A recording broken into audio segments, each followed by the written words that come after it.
Hey yo, what is up YouTube? Welcome back to another chill reaction, man. And tonight we got another video from the all-time 10s. Shout out to that channel, man. And this video is 10 tiny mistakes that caused massive disasters. You know, that reminds me of the title reminds me of the butterfly effect. If you know, you know what I'm talking about. If you don't know, well, I'm not here to explain, man. So yeah, without wasting any more time, let's get straight to it. 10 tiny mistakes that caused disasters. 10. Castle Bravo. When you're put in charge of producing the most powerful nuclear weapon ever made, you probably shouldn't start patching it together with any old thing. That's what scientists working on the nuclear tests at Bikini Atoll thought they could get away with. After running out of lithium-6 to build the shell with, they filled in the gaps with lithium-7, which they assumed would have basically the I have no idea what the difference is, but I'm not a scientist. If you say so, they made a mistake. same properties as its cousin, because assuming is a great thing to do when nukes are involved. To the scientists' credit, the bomb worked. Rather too well, actually. Turns out lithium-7 is way more reactive than lithium-6, enough to make the explosion 3 times more powerful than expected. The uncontrollable detonation created a fireball 7 kilometers wide and blew a crater 2 kilometers deep. The explosion was 1,000. I can't understand humans, man. I don't understand humans. Why do you make such powerful weapons? What is the purpose of this? 1,000 times larger than the one that vaporized Hiroshima. The bigger blast also 1,000 times larger than the one that vaporized Hiroshima. The bigger blast also spread the radioactive fallout further. Japanese sailors sailing far outside the supposed safe zone were poisoned, and to this day Bikini Atoll is completely unlivable. Where is this Bikini Atoll? Where is it? Is it in Japan? I guess, because it said Japanese sailors were infected, were poisoned, for lack of better words. 9. Mars Climate Orbiter. If you work at NASA, you're supposed to be pretty smart, so it's kind of funny to know that they can screw up. Off topic. I love the superhero music used in the back in this one. The same basic units that you struggled with in the 10th grade. In the 1990s, NASA paid technology company Lockheed Martin to build the Mars Climate Orbiter. Intended to discover water on Mars, the space probe was launched in December 1998. Less than a year afterward, Orbiter drifted off course and lost contact with Earth. Why? Well, Lockheed Martin was using the imperial system of pounds and feet. NASA stuck with the metric system of meters and kilograms. Not thinking to adjust the measurements, NASA accidentally sent the orbiter too close to Mars's atmosphere, where most people think it disintegrated on entry. Yo, so the mistake was the measuring system they used? Oh my god. That's stupid for NASA. I mean, you say you're supposed to be smart to work in NASA. This screw-up cost America one of its most high-tech pieces of space equipment and forced NASA to explain to the public how they just lost a $327 million probe because of a high school math error. 8. Hannibal's cane. To say that Hannibal was eager to defeat ancient Rome would be an understatement. The Carthaginian general was so desperate to defeat his great enemy that in 218 BC he actually tried to hike an entire army through the Alps. And he succeeded, marching 25,000 soldiers as well as thousands of horses and elephants, yes, elephants, into Italy. There he spent 16 years fighting the Roman army until he was finally defeated in the Battle of Zama. Of course, Hannibal would have had a lot more soldiers to fight with if he hadn't lost his patience on the journey. While travelling through the Alps, Hannibal's army came across an ice bridge that they worried was too weak to cross. Irked at his army's cowardice, Hannibal slammed his cane into the bridge to prove that it would hold. The bridge did indeed hold. However, the sudden bang of Hannibal's cane triggered an avalanche. Thousands of pounds of snow crashed down on the army, killing 18,000 men, 2,000 horses, and a whole bunch of elephants. Turns out even though Yo, that is funny though. He was like, nah, this isn't too thin, man. And then an avalanche came down and killed all those people and animals. Yo.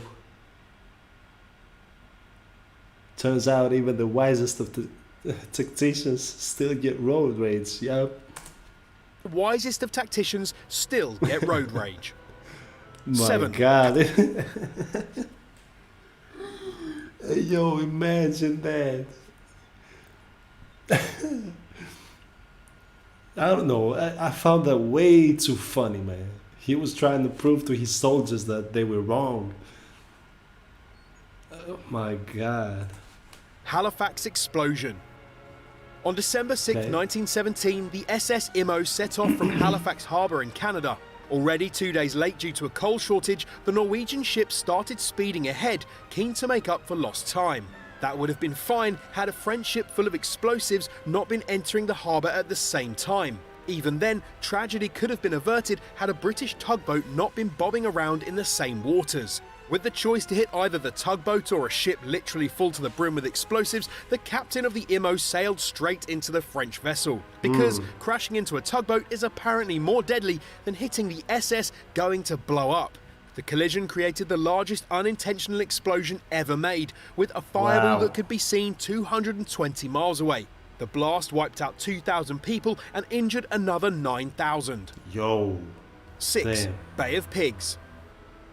If there was ever a story that disproved the saying better late than never, it's this one. After Fidel Castro overthrew Cuban despot Fulgencio Batista in 1959, he set about establishing a communist government right on America's doorstep. The US wasn't about to let Castro run Cuba, and so they Well, of started course. drawing up plans to oust the dictator and replace him with the old dictator. On the 17th of April 1961, Batista landed on the island's southern beaches with an army of 1,400 exiled Cuban soldiers. With air support from 8 US bombers, the rebels expected to push back Castro's forces and recapture the presidential palace in time for tea and crumpets, or whatever the Cuban equivalent of tea and crumpets is. There was just Yeah. one problem. The US air support wasn't there. Forgetting that Cuba was in a different time zone to them, the US Air Force forgot to change their watches. They forgot it was a different time zone. Oh my fucking God. Yo, that is, oh my God, that is so funny. They were trying to do all of this and the planning to overthrow the government so that the old dictator could, and then they forgot the different time zone. Holy shit, this is funny as fuck though. Hey, showed yo. up an hour late, just in time to see their team get massacred. Mm. It turns out that an invasion is not something it's okay to be fashionably late for. Well, I mean, 5. yeah. Heinrich Albert. Heinrich When you think of Albert. espionage, you probably picture Jack Bauer turning miscellaneous objects into torture devices, or James Bond sleeping his way through B-list celebrities. You probably don't imagine a middle-aged German man snoozing on a train. Heinrich What? Albert was the commercial attaché to the German embassy in Washington throughout World War I. He was also Okay. in charge of running a spy ring, monitoring the then neutral America. Even though he was a spy boss, Albert still had to commute by train. Perhaps the Germans thought a bulletproof Aston Martin would be too obvious. One day, Albert fell So asleep he on the just train got to there- work, waking up at his stop and having to rush off. He was in such Yo. a hurry that he left behind secret papers with the names of all of his spies on them. At this point, Albert sounds less like a suave super spy and more like a hapless sitcom dad. Realizing his He sounds like me, man. When I forget behind my phone and I rush, it happened to me. Don't judge me, please. I forgot my phone more times that I should in a train. Jesus, man. And he was a spy, though? his mistake, Albert rushed back onto the train, presumably slipping over some banana skins and falling through a plate glass window on the way. But it was too late. An actual competent spy... Yo, I'm sorry. Is what cartoons showing us real? If you, I mean, I never tested it, but if you walk into a peeled banana, is it really that slippery? falling through a plate glass window on the way. But it was too late. An actual competent spy working for the Americans had found and stolen the documents. Over the next few weeks, the papers were leaked to the press, turning the American public in favor of war with Germany. Wow. 2003 San Diego wildfire. Getting lost in the woods when you're a beginner hunter has got to suck. Every tree probably starts to feel like it has the bear from The Revenant lurking behind it. So when novice outdoorsman Sergio Martinez got lost hunting in San Diego, it's pretty understandable that he wanted some help. Instead of yelling for the park rangers or praying to Chuck Norris, Martinez started a signal fire. What? Instead of yelling for the park rangers or praying to Chuck Norris. I like this guy, man. I like this guy. And I think he is one of the main reasons that this seems funny to me, the way he's delivering it. He hoped that the smoke would draw people to his location to rescue him. You can see where this is going. In scenes that would make Smokey Bear have a heart attack, Martinez lost control of the fire, which spread across the forest like wildfire. The blaze engulfed 300,000 acres of California forest land and killed 15 people. Governor Arnold Schwarzenegger declared a state of emergency, and firefighters took 10 days to quell the flames. The accident remains one of the largest fires in California's history. Hey, yo, hold on. So 300,000 declared. Arnold Schwarzenegger, whatever, the Terminator. So was already a governor, so this must be recent, right? A state of emergency, and firefighters took 10 days to quell the flames. The accident remains one of the largest fires in California's history, and Martinez had to spend 6 months in a work release program and serve 960 hours of community service. I mean, yeah, that's a mistake. Wall. We've all had an embarrassing slip of the tongue, but that time you called your teacher mum or told your co-worker you love them has nothing on Gunter Schabowski's history-changing blunder. With the Berlin Wall splitting Germany in half, the Socialist Unity Party in East Berlin hired Gunter as a spokesman. On the 9th of November 1989, he was sent out to announce a temporary reduction of the travel restrictions between East and West Berlin. Having not read his speech in advance, Gunter accidentally implied in a press conference that all restrictions were being lifted. In other words, how? I mean, he was supposed to say the opposite. How do you accidentally say the opposite? He basically told he basically told a room full of reporters that the Berlin Wall was coming down. How do you say that by accident when you mean to say the opposite? Huh? Germans from both sides immediately flocked to the wall and started pulling it down. At this point, the East German government decided that it would be a bad idea to tell its thousands of giddy citizens that their newfound freedom had come from a gaffe. With no other option, they had to sit back and watch people tear their wall apart brick by brick. 2. New York blackout.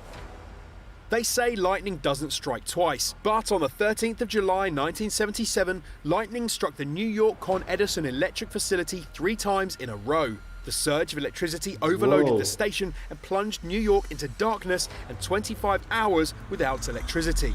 New Yorkers were already on edge from sweltering heat, underlying racial tensions, and the fact that a serial killer called the Son of Sam was running around chopping people up. And 25 hours in the pitch black didn't help matters. 1,600 stores were looted, 1,000 fires were started, and 3,500 people would be arrested for rioting. But it needn't have been that way. In order to stop the facility from overloading, all the system operator had to do was flip a few switches and divert the power safely.